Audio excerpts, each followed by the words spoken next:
الحمد لله رب العالمين والعاقبة للمتقين والصلاة والسلام على سيد الأنبياء والمرسلين وعلى آله وأصحابه أجمعين والمؤمنين والمسلمين كلهم أجمعين ومن تبعهم بإحسان إلى يوم الدين أما بعد قال الله تبارك وتعالى في كلامه المجيد بعد أعوذ بالله من الشيطان الرجيم بسم الله الرحمن الرحيم يا أيها الذين آمنوا اتقوا الله حق تقاته ولا تموتن إلا وأنتم مسلمون صدق الله العلي العظيم قال نبينا محمد صلى الله عليه وسلم المسلم من سلم المسلمون من لسانه ويده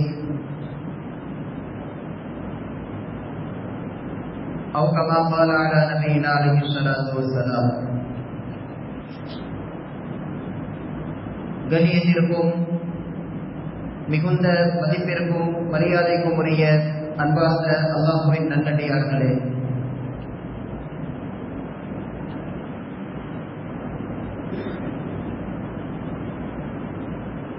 உலகத்திலேயே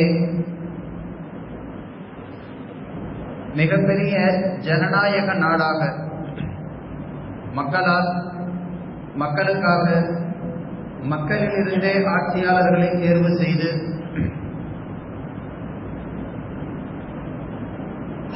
எந்த இனத்தையோ மதத்தையோ மொழியையோ சாராமல்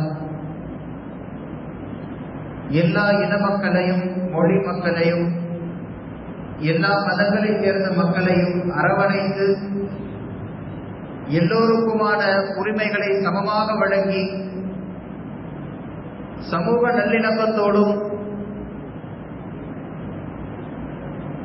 ஜனநாயகத்தோடும் தன்னை அடையாளப்படுத்திக் கொள்ளுகின்ற நாடுகளில் இந்தியா முதன்மையான இடத்தை வகிக்கிறது.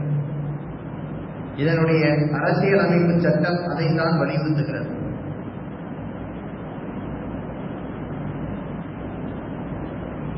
உள்ளபடியே மதச்சார்பின்மை, சமூக ஒற்றுமை, மத நல்லிணக்கம் இதையெல்லாம் விளங்க வேண்டுமானால் இந்திய அரசியலமைப்பு சட்டத்தை விடவும் கூட இன்னும் ஆழமாக சமூக நீதியை, மத நல்லிணக்கத்தை, பிறருக்கு அவர்களுக்கு உண்டான உரிமைகளை கொடுத்து சமமாக அவர்களை பாவிக்கின்ற நடைமுறைகளை எல்லாம் உலகத்திற்கு எடுத்துக்காட்டுவதில் இந்தியாவினுடைய அரசியலமைப்பு சட்டத்தை விடவும் கூட அதிகமாக இஸ்லாம் அதை வலியுறுத்தி இருக்கிறது. உண்மையான மத நல்லிணக்கம் என்றால் என்ன? உண்மையான சமூக நீதி என்றால் என்ன? உண்மையான ஒற்றுமை இணக்கம் என்பது என்ன என்பதை அரசியல் அமைப்புகள் உருவாகுவதற்கு முன்னாலேயே, சட்ட திட்டங்கள் எல்லாம் வடிவமைக்கப்படுவதற்கு முன்பாகவே நாடுகள் நகரங்களில் எல்லாம் நீதிமன்றங்கள், அரசு இயந்திரங்கள், அரசாளக்கூடியவர்கள் இந்த தத்துவங்களை, கோட்பாடுகளை எல்லாம் உருவாக்குவதற்கு முன்பாகவே 1400 வருட காலங்களுக்கு முன்பே இஸ்லாம் அதை சொல்லி காண்பித்து விட்டது.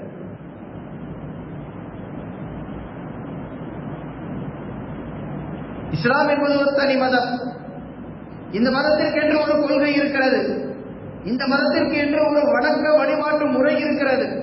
இந்த மதத்திற்கு என்று ஒரு கடவுள் கொள்கை இருக்கிறது. ஆனால் இந்த இஸ்லாமிய மதம் தான் பிற மதங்களை மதிக்க சொல்லியும் கற்றுத்தருகிறது. பிறருடைய வழிபாட்டு முறைகளுக்கு இடையூறு ஏற்படுத்தக்கூடாது என்பதையும் போதிக்கிறது. பிறருடைய கடவுள்களை ஏற்காதீர்கள் என்றும் சொல்லித் தருகிறது.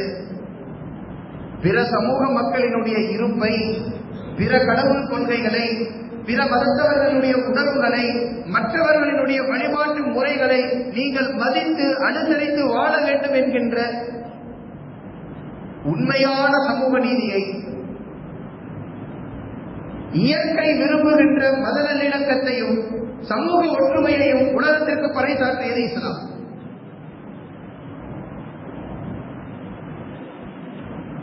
இஸ்லாம் என்றாலே எதிர் மதத்துக்காரனுக்கு தொல்லை கொடுக்கக்கூடியவர்களாக, இஸ்லாமிய வரலாறு என்றாலே எதிரிகளோடு வாள் எடுத்துக் கொண்டு போய் சண்டை போட்டு போர்க்களத்திலேயே காலத்தை கழித்தவர்களாக, நபிகள் நாயகத்தை பற்றியும் சஹாபாக்களை பற்றியும் எந்நேரமும் எதிரிகளை களத்துக்கு அணைத்து சண்டை சச்சரவுகளை செய்து போர் நடத்தி மக்களை அடிமைப்படுத்தி இஸ்லாமியர்களாக ஆக்கினார்கள் என்கின்ற வரலாற்று திரிவுகளை எல்லாம் கடந்து உண்மையான இஸ்லாமிய வரலாற்றை படிக்க நாம கடமைப்பட்டிருக்கிறோம்.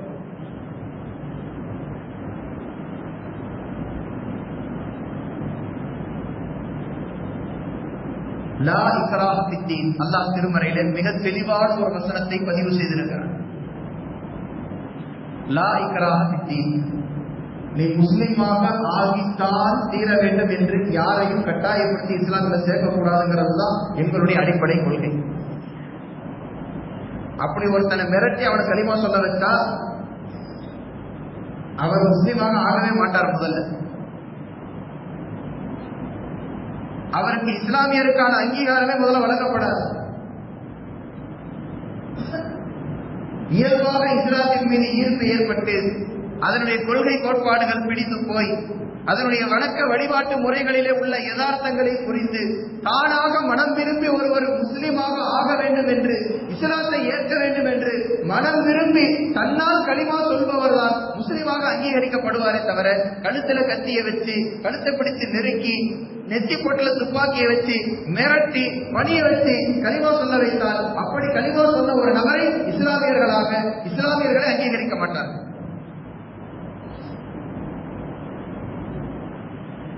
இஸ்லாத்துல இருக்கக்கூடிய இந்த அடிப்படை கொள்கை கூட விளங்காம எல்லாரும் படையெடுத்து வந்து இங்க இருக்கிற மன்னர்களை எல்லாம் அடித்து விரட்டி, குடிமக்களை எல்லாம் கத்தி முனையில வச்சு மிரட்டி எல்லாரையும் முஸ்லிமாக ஆக்கி, இங்கிருந்த கோயிலை பூரா இடிச்சு எல்லா பள்ளிவாசலா கட்டி எல்லாத்தையும் தர்காக்களாக மாற்றி இஸ்லாமிய படையெடுப்பு வந்து இங்க இஸ்லாத்தை கத்தி முனையில் வைத்து பரப்பியதாக ஒரு பிம்பம் இங்கே உருவாக்கப்படுகிறது.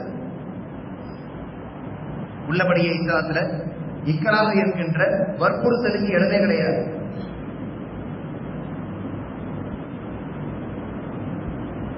இவ்வளவு அற்புதமான ஒரு தத்துவத்தை இஸ்லாம் தன்னகத்தில் வைத்திருக்கிறது என்பதை நாம் விளங்கிக் கொள்ள கடமைப்பட்டிருக்கிறோம். அந்த ஒரு கோட்பாடு இஸ்லாத்தில் ஆழமாக குர்ஆனுடைய வரியாக அல்லாஹ்வுடைய கட்டளையாக முஸ்லிம்களால் பதிக்கப்படுவதனால் தான் பரந்து விரிந்த இஸ்லாமிய சாம்ராஜ்யங்கள், இஸ்லாமிய அரசர்கள் ஆண்ட பூமிகளிலும் கூட பிற மதத்தவர்கள் அவரவர்களினுடைய வழிபாட்டு முறைகளுக்கு உட்பட்டு வணக்க வழிபாடுகளை செய்து கொள்ளவும், தங்கள் மதங்களையே பின்பற்றிக் கொள்ளவும், ஆலயங்களை கட்டிக்கொள்ளவும் இஸ்லாமியர்கள் உதவி இருக்கிறார்கள், வழிவகை செய்திருக்கிறார்கள் என்று வரலாற்றில் நம்மால் பார்க்க முடிகிறது.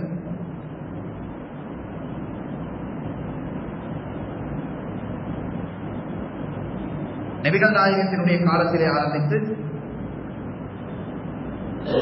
இந்தியாவை ஆட்சி செய்த முகலாயர்களினுடைய வரலாறுகள் வரை இருக்கக்கூடிய இஸ்லாமியர்கள் ஆட்சி செய்த ஆட்சியாளர்களுடைய வரலாறுகளை எல்லாம் எடுத்து பார்த்தால் எந்த ஒரு இஸ்லாமிய ஆட்சியின் கீழும் அங்கு வாழ்ந்த பிற சமூக மக்கள் அவர்கள் இஸ்லாத்தை ஏற்றுத்தான் ஆக வேண்டும் என்று வற்புறுத்தப்பட்டதாக ஒரு ஆதாரத்தை கூட, வரலாற்று தரவை கூட உங்களால் எடுக்க முடியாது. அதற்கு நேர் மாற்றமாக இஸ்லாமிய ஆட்சியாளர்களால் சம உரிமை கொடுத்து நடத்தப்பட்டு அந்த மக்கள் இஸ்லாமிய ஆட்சியாளர்களுடைய ஆட்சியையே விரும்பி வாக்குரிமையாக அவர்களுக்கு ஒத்துழைப்பாக இருந்த வரலாறுகளை தான் நம்மால் பார்க்க முடியும்.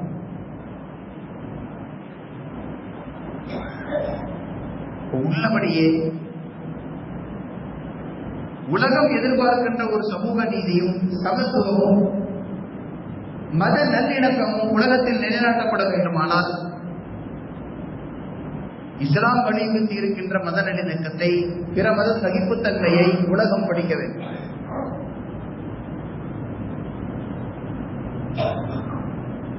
பெருமானார் ஸல்லல்லாஹு அலைஹி வஸல்லம் அவர்கள் தங்கள் சோழர்களோடு அமர்ந்து பேசிக் கொண்டிருக்கிறார்கள். அந்த வழியாக யூதர் ஒருவரினுடைய உடல் இறுதி மரியாதைக்காக வேண்டி எடுத்து செல்லப்பட்டுக் கொண்டிருக்கிறது. அதை பார்த்த பெருமானார் ஸல்லல்லாஹு அலைஹி வஸல்லம் அவர்கள் எழுந்து நின்று அதற்கு மரியாதை செலுத்தினார்கள். உலகத்திலேயே இஸ்லாத்தை ஒழிக்க வேண்டும், முஹம்மது ஸல்லல்லாஹு அலைஹி வஸல்லம் அவர்களை கொலையே செய்துவிட வேண்டும் என்கின்ற அளவுக்கு இஸ்லாத்தின் மீதும் முஹம்மது ஸல்லல்லாஹு அலைஹி வஸல்லம் அவர்களின் மீதும் காழ்ப்புணர்ச்சியோடும் மிக கடுமையான விரோதத்தோடும் நடந்து கொள்ளக்கூடிய சமூகம் என்று ஒன்று இருக்குமானால் அது யூத சமூகத்தை தவிர வேறு எதுவும் இருக்க முடியாது. இன்றைக்கு இருக்கிற RSS, பிஜேபி, இன்றைக்கு இருக்கிற இஸ்ரேல் எல்லாம் தூக்கி முடுக்கிற அளவுக்கு அன்றைக்கு இருந்த யூதர்கள் பெருமானார் ஸல்லல்லாஹு அலைஹி வஸல்லம் அவர்களின் மீதும் இஸ்லாத்தின் மீதும் மிகப்பெரிய வன்மத்தோடும் காழ்ப்புணர்ச்சியோடும் செயல்பட்டுக் கொண்டிருந்த காலத்தில் பெருமானார் ஸல்லல்லாஹு அலைஹி வஸல்லம் அவர்களுக்கு முன்பாக இறந்து போன யூதர் ஒருவர்களுடைய உடல் கொண்டு செல்லப்பட்ட போது நபி அவர்கள் எழுந்து நின்று மரியாதை செலுத்தினார். சுற்றி இருந்த சஹாபாக்கள் எல்லாம் கேட்டார்கள், யார சொல்லலாம், ஒரு முஸ்லிமுடைய ஜனாசா போனா கூட அதற்கு எழுந்து நின்று துவா செய்து வழி அனுப்பி வைப்பது என்பதை எங்களால் புரிந்து கொள்ள முடிகிறது. எதிர் கொள்கையில உள்ள யூதரினுடைய மரணத்திற்காக வேண்டி அவருடைய உடல் கொண்டு செல்லப்படுவதை நீங்கள் மதிக்கும் வண்ணமாக எழுந்து நின்று மரியாதை செலுத்த வேண்டிய அவசியம் என்ன என்று கேட்டபோது பெருமானார் ஸல்லல்லாஹு அலைஹி வஸல்லம் அவர்கள் சொன்னார்கள், அவர்கள் கொண்ட கொள்கையையும் அவர்கள் நமக்கு எதிராக இருக்கின்ற நடவடிக்கைகளுக்கும் தான் நாம் எதிரியே தவிர அந்த தனிநபருக்கோ அவருடைய உயிருக்கோ அவருடைய உடலுக்கோ நாம எதிரி அல்ல.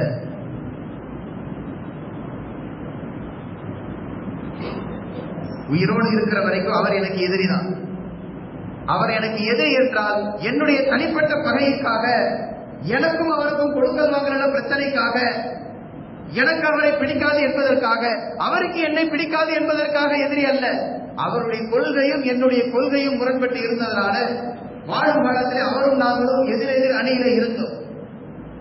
இன்றைக்கு அவர் இறந்து விட்டார் என்பதற்காக அந்த வன்மத்தை, அவருடைய மரணத்தின் மீது பழி எடுப்பது, அந்த விரோதத்தை இறந்து போன அவரின் உடலின் மீது காட்டுவது என்பது நாகரிகமாக இருக்காது என்று பெருமானார் ஸல்லல்லாஹு அலைஹி வஸல்லம் அவர்கள் சொல்லி தந்தார்கள் என்றால் இதுதான் உலகம் இஸ்லாத்தில் இருந்தும் படிக்க வேண்டிய மிக முக்கியமான மத நல்லிணக்கம்.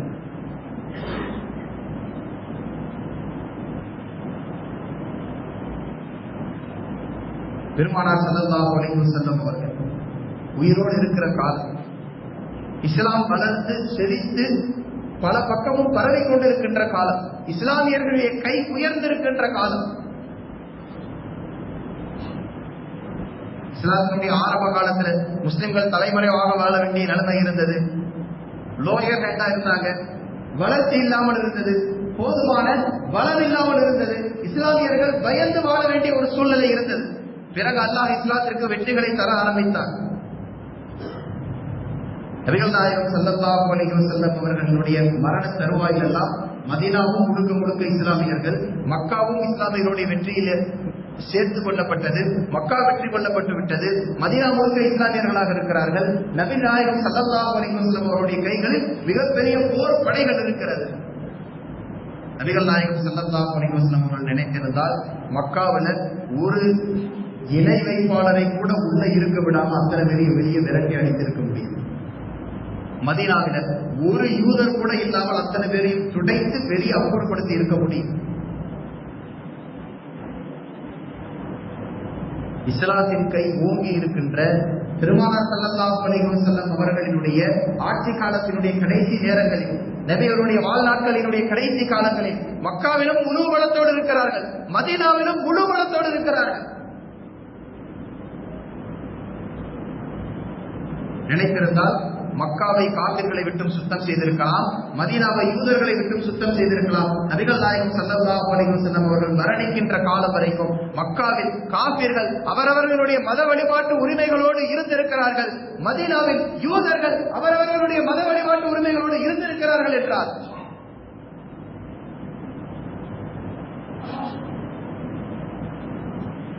புல்டோசர் அரசியல் செய்யக்கூடியவர்கள், ஜேசிபி அரசியல் செய்யக்கூடியவர்கள், மத கலவரத்தையே தங்களுடைய கொள்கையாக வைத்து அரசியல் பிழைப்பு நடத்தக்கூடியவர்கள் எல்லாம் இஸ்லாத்தை ஆழமாக படிக்க கடமைப்பட்டிருக்கிறார். அன்னைக்கு இருந்த கூரை வீடுகளை பிரிச்சு ஊருக்கு வெளியே வீசுறதுக்கு எவ்வளவு நேரமாக இருக்கும்? அன்றைக்கு இருந்த வீடுகளை கடப்பாறை விட்டு பேர்த்து எடுக்கிறதுக்கு எவ்வளவு நேரமாக இருக்கும்? நபிகள் நாயகம் ஸல்லல்லாஹு அலைஹி வஸல்லம் அவர்கள் சொடக்கு போட்டிருந்தால் மக்காவில் ஒரு காபிர்கள் கூட இருந்திருக்க முடியாது. ஒரு சொடக்கு போட்டிருந்தால் மதீனாவில் ஒரு யூதர் கூட இருந்திருக்க முடியாது. ஆனால் பெருமானார் ஸல்லல்லாஹு அலைஹி வஸல்லம் உயிரோடு இருக்கிற காலம் வரைக்கும் மௌத்தாகிற நேரத்திலும் கூட யூதர் ஒருவரிடத்தில் பெருமானார் ஸல்லல்லாஹு அலைஹி வஸல்லம் அவர்கள் அடமானத்திற்கு பொருள் வைத்து கடன் பெற்று வாழ்க்கை நடத்திருக்கிறார்கள் என்றால் நபியவர்களுடைய சகிப்புத்தன்மையையும் சமூக நல்லிணக்கத்தையும் ஒற்றுமை விரும்புதலையும் என்னவென்று நாம் பாராட்டுவோம். கணேசனுக்குரியவர்களே, அந்த ஒற்றுமையை இன்றைக்கு உலகம் படிக்க கடமைப்பட்டிருக்கிறது. உலகத்தில் மதங்கள் தோன்றியது, உலகத்தில் இசங்கள் தோன்றியது, கொள்கை கோட்பாடுகள் எல்லாம் உருவானது ஒருவர் மற்றவரோடு இணக்கமாக இருக்க வேண்டும் என்பதை வலியுறுத்துவதற்காகத்தான். உலகத்துல எந்த மதமுமே நான் மட்டும்தான் இருக்கணும், வேற யாரும் இருக்கக்கூடாதுன்னு சொல்ற ஒரு மதம் கூட கிடையாது. அந்த மதத்தினுடைய அடிப்படை கொள்கைகளை ஆய்வு செய்து பார்த்தார். அந்த மதத்தில் இருக்கின்ற எல்லா நன்மை தீமைகளையும் அறிந்த ஆழ்ந்த அறிவுநுட்பம் உடையவர்களிடத்தில் விசாரித்தான் இந்த செய்தி தெரியும். எந்த மதமும் நான் மட்டும்தான் உலகத்துல இருக்கணும், என்ன தவிர வேற எந்த மதமும் உலகத்துல இருக்கக்கூடாதுங்கிற ஒரு வலியுறுத்தலை, ஒரு வழிகாட்டுதலை உலகத்துல எந்த மதமுமே செய்யல. குறிப்பாக இஸ்லாம், குர்ஆன் அழகாக சொல்லுகிறது. அனுதினமும் நாம் ஓதக்கூடிய சூரா குல் யா அய்யுஹல் காஃபிரூன். குர்ஆனில் அல்லாஹ் தன்னை நிராகரிப்பவர்களை அழைத்து பேசுகிறார். குர்ஆனின் வாயிலாக அல்லாஹ் தன்னை நிராகரிப்பவர்களை அழைத்து பேசுகிறார். யா அய்யுஹல் காஃபிரூன், யா அய்யுஹன் நாஸ், ஓ மக்களே என்று எல்லா சமூக மக்களையும் சேர்த்து அழைத்து சில நல்ல கருத்துக்களை சொல்லி இருக்கிறார். யா அய்யுஹல்லதீன ஆமனூ, இஸ்லாமியர்களே, ஈமான் கொண்டவர்களே என்று முஸ்லிம்களுக்கு என்று வழங்கப்படுகின்ற தனிப்பட்ட வழிகாட்டுதல்களை சொல்லும் போது ஓ ஈமான் கொண்டவர்களே என்று அழைக்கிறார். குர்ஆனில் ஒரு வசனம் இருக்கிறது, தினசரி ஓதுறோம். குல் யா அய்யுஹல் காஃபிரூன், என்னை நிராகரித்தவர்களே, என்னை கடவுளாக ஏற்றுக்கொள்ளாதவர்களே,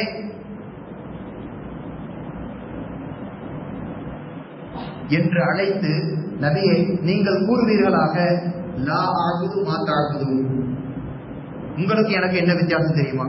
நீ எனக்கு பகையாளி கிடையாது, நான் உனக்கு பகையாளி கிடையாது. உனக்கு எனக்கு வாய்க்கா தகராறு கிடையாது, சண்டை சச்சரவு கிடையாது. லா ஆகுது மாத்தாகுது, நீங்க வணங்குற தெய்வத்தை நான் வணங்க போறதில்லை. வலா அன்தும் ஆபிதுன மா ஆகுது, நான் எதை வணங்குகிறேனோ, நான் யாரை வணங்குகிறேனோ அவரை நீங்க வணங்க போறது. சிம்பிளா, உங்களுடைய கடவுள் கொள்கை வேற, என்னுடைய கடவுள் கொள்கை வேற. லக்கும் தீனுக்கும் வலிய தீன், உங்களுக்கு உங்களுடைய மார்க்கம், எனக்கு என்னுடைய மார்க்கம், நீங்கள் உங்கள் வழியில் பயணியுங்கள், நான் என் வழியில் பயணிக்கிறேன் என்று கூறிவிடுங்கள் என்பதுதான் அல்லாஹ் தஆலா பெருமானார் ஸல்லல்லாஹு அலைஹி வஸல்லம் அவர்களுக்கு கட்டளையிடுவதன் வாயிலாக இந்த சமூகத்திற்கு சொல்லித் தருகின்ற நல்லிணக்கம். எந்த மதத்தையும் அழிப்பதற்காக நாங்கள் உருவாகவில்லை. எந்த மதத்தினுடைய வழிபாட்டு முறையை குறை சொல்லியோ, எந்த மதத்தினுடைய கடவுள் கொள்கையை விமர்சித்தோ, பிற கடவுள்களை இழிவுபடுத்தியோ எங்களை நாங்கள் வளர்த்துக் கொள்ள வேண்டிய அவசியம் எங்களுக்கு இல்லை. லக்கும் தீனுக்கும், உங்களுக்கு உங்களுடைய மார்க்கம். யாரை வணங்க வேண்டும் என்பது உங்களுடைய விருப்பம், எதை வணங்க வேண்டும் என்பது உங்களுடைய விருப்பம். யாரையுமே வணங்காமல் கடவுளே இல்லை என்கின்ற கொள்கையில் இருப்பது உங்களுடைய விருப்பம்.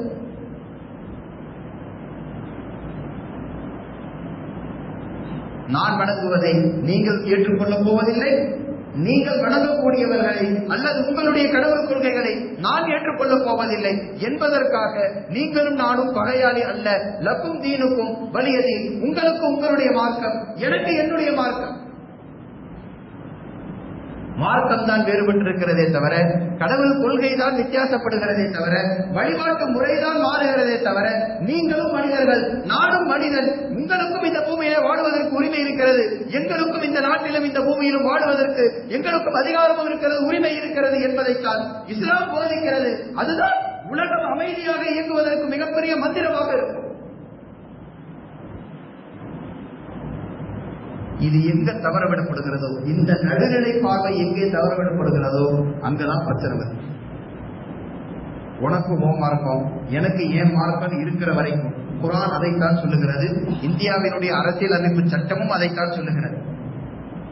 எல்லா குடிமக்களுக்கும் அவரவர்கள் விரும்பிய தெய்வங்களை வணங்கிக் கொள்ளவும், தங்களுடைய கடவுள் கொள்கைகளை நிறுவிக் கொள்ளவும், அதற்கு ஏற்ற வணக்க வழிபாட்டு முறைகளை செய்து கொள்ளவும் எல்லா இந்திய குடிமக்களுக்கும் அதிகாரம் இருக்கிறது, உரிமை இருக்கிறது என்றுதான் இந்திய அரசியல் சாசன சட்டமும் சொல்லுகிறது. கிட்டத்தட்ட புல்யாயுவன் காபிரும் சூறாவில் இருக்கக்கூடிய அர்த்தத்தை தான் கான்ஸ்டிடியூஷன் ஆஃப் இந்தியாவும் சொல்லுது. பிரச்சனை எங்க வருதுன்னா, நீ உன் மதத்துல இரு, நான் சொல்ற மாதிரி இரு, நீ உன் மதத்துல இரு, நான் சொல்ற மாதிரி இரு என்று இன்னொரு மதத்தவர்களுடைய மத உரிமையிலேயோ, உணவு உரிமையிலேயோ, உடை உரிமையிலேயோ, வணக்க வழிபாட்டுகளினுடைய முறையிலேயோ, வழிபாட்டு தலங்கள் இருக்கின்ற இடங்களின் பிரச்சனையிலேயோ வேறு ஒருவன் வந்து தலையிட்டு இதை நான் சொல்ற மாதிரி நீ செஞ்சா இந்த நாட்டில் இருப்ப, இல்லனா நான் பேச மாட்டேன், புல்டோசர் தான் பேசும் என்கின்ற அடாவடித்தனத்தை சிலர் கையில் எடுக்கும் போதுதான் நாட்டின் அமைதி சீர்குலைகிறது. நீ முஸ்லிமா இரு, ஆனா நான் சொல்றதான் சாப்பிடணும். நீ முஸ்லிமா இரு, நான் சொல்றதான் ஊத்தணும். நீ முஸ்லிமா இரு, நான் கேட்கிற இடத்தை விட்டு போட்டு வேற இடத்துல போய் தொழுதுக்க. நீ முஸ்லிமா இரு, நான் சொல்ற மாதிரி இரு என்று சொல்லக்கூடிய அடாவடி எங்கே தலை தூக்குகிறதோ அங்குதான் எதிர்த்து களமாட வேண்டிய ஒரு சூழ்நிலைகள் உருவாகிறது. ஆனால் கண்ணியத்திற்குரிய அன்பார்ந்த அல்லாஹ்வின் நல்லடியார்களே, அல்லாஹ் நமக்கு வழங்கி இருக்கக்கூடிய மிக அற்புதமான இந்த இஸ்லாமிய மார்க்கத்தை பின்பற்றுவதோடு மட்டுமல்லாமல் இந்த மார்க்கத்தினுடைய யதார்த்தங்களை, அது மனித சமூகம் இயல்பாக அமைதியாக வாழுவதற்கு தேவையான அமைதி போதனைகளை சொல்லித் தந்திருப்பதை எல்லாம் உள்வாங்கி இருக்கக்கூடிய இந்த சமூகம் தேவையில்லாத கலவரங்களில் ஈடுபடாமல் இருப்பதனால்தான் நாடு நிறைய கலவரங்கள் நடக்காமல் சுமூகமாகவும் அமைதியாகவும் சட்ட ஒழுங்கு பிரச்சனை வராமல் இருப்பதற்காகவும் நாம் அமைதியாக போகிறது மிகப்பெரிய காரணமாக இருக்கு. இந்த அமைதி, இந்த நிதானம், இந்த சுமூகமான பிரச்சனைகளை சட்டத்தின் வழியில் நின்று போராடி நியாயத்தையோ தீர்ப்பையோ பெற வேண்டுமே தவிர அடாவடித்தனத்தையே திருப்பி பதிலடியாக தரக்கூடாது என்கின்ற விழிப்புணர்வு இந்த சமூகத்திற்கு இருப்பதனால்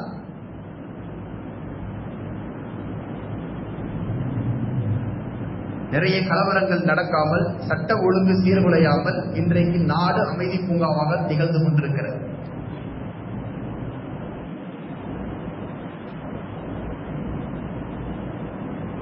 அதிலும் குறிப்பாக இந்த நாடே வேற திசையில பயணித்தாலும் எப்பொழுதும் தனித்துவமான ஒரு அடையாளத்தோடு நின்று பாசிசத்திற்கு தகுந்த பதிலடி கொடுக்கக்கூடிய இடத்துல தமிழ்நாடு முன்னிலைமையில இருக்கும்.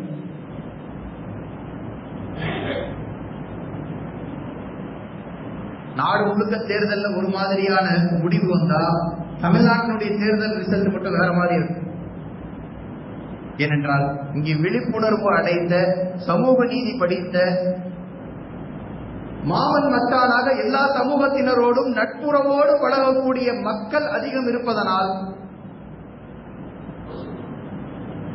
இங்கு நிறைய தந்திரங்கள் படிக்காமல் போகிறது.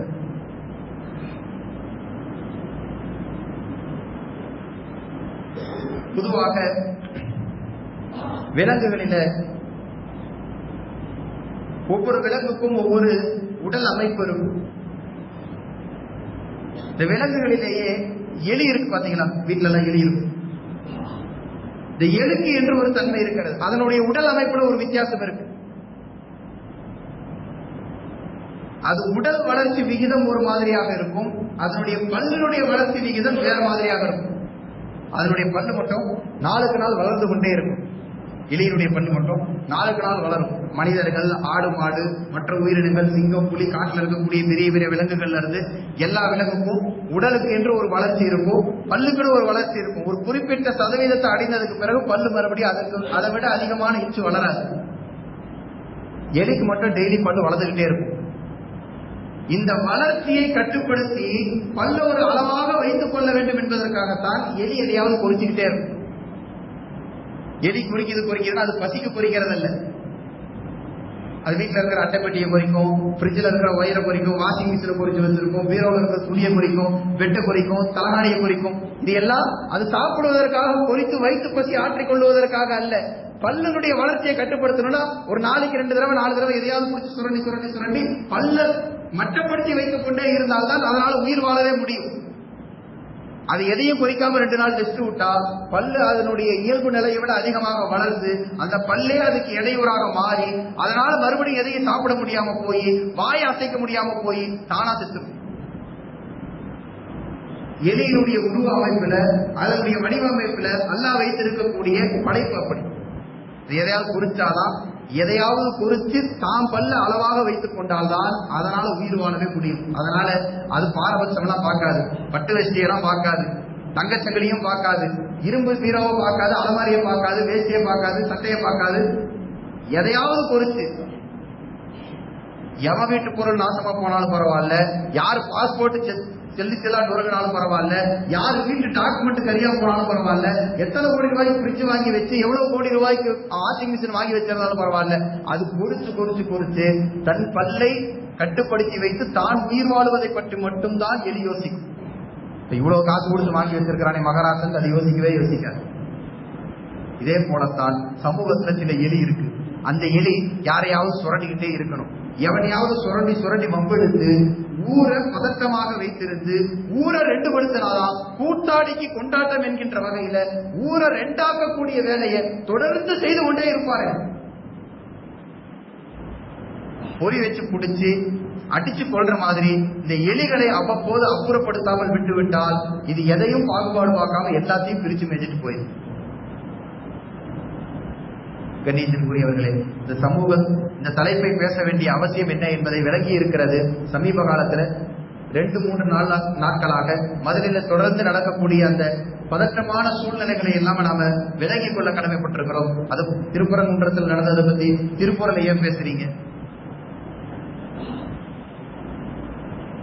உங்களுக்கு தெரியாத ஒரு தகவல், திருப்பரங்குன்றத்தில் கலவரம் செய்வதற்காக போயிருப்பவர்களில் பாதி பேர் திருப்பூரில் இருந்து போனவர்கள். இங்க இருக்கக்கூடிய பாஜகவினர்களால் அவர்கள் மில்லுல வேலை பார்க்கிற, கம்பெனியில வேலை பார்க்கிற ஆலப்புறா லாரி வச்சு மதுரைக்கு அனுப்பப்பட்டிருக்கிறார்கள். திருப்பூர் டு திருப்பரங்குன்றம் வண்டி போய் அங்க கலவரம் பண்ணிட்டு இருக்கிறாங்க. அந்த கலவரம் புத்தி உடையவர்கள் திருப்பூரை கலவர பூமியாக மாற்றுறதுக்கு ரொம்ப நேரம் ஆகாது. எனவே திருப்பூர் மக்கள் ஜாக்கிரதையாக இருக்க வேண்டும் என்பதை வலியுறுத்துவதற்காகத்தான் இந்த செய்திகள் இங்கே பேசப்படுகிறது. இங்கே நம்மோடு சேர்ந்து பயணிக்கிற எத்தனையோ மாற்று மத சகோதரர்கள் இருக்கிறார்கள், எத்தனையோ நடுநிலை சிந்தனையாளர்கள் இருக்கிறார்கள். இவர்களோடு இணக்கமாக பழகி இவர்களுடைய அன்பையும் ஆதரையும் வைத்துத்தான் கலவரங்களை நம்மால் கட்டுப்படுத்த முடியும். நேற்று அவ்வளவு பெரிய கலவர பூமியாக மாற வேண்டிய அந்த ஊர் கலவரம் இல்லாத அமைதி பூங்காவாக இன்றைக்கு இருக்கிறது என்றால் அந்த ஊரில் வசிக்கக்கூடிய இந்து முஸ்லிம் மக்களினுடைய ஒற்றுமைதான்.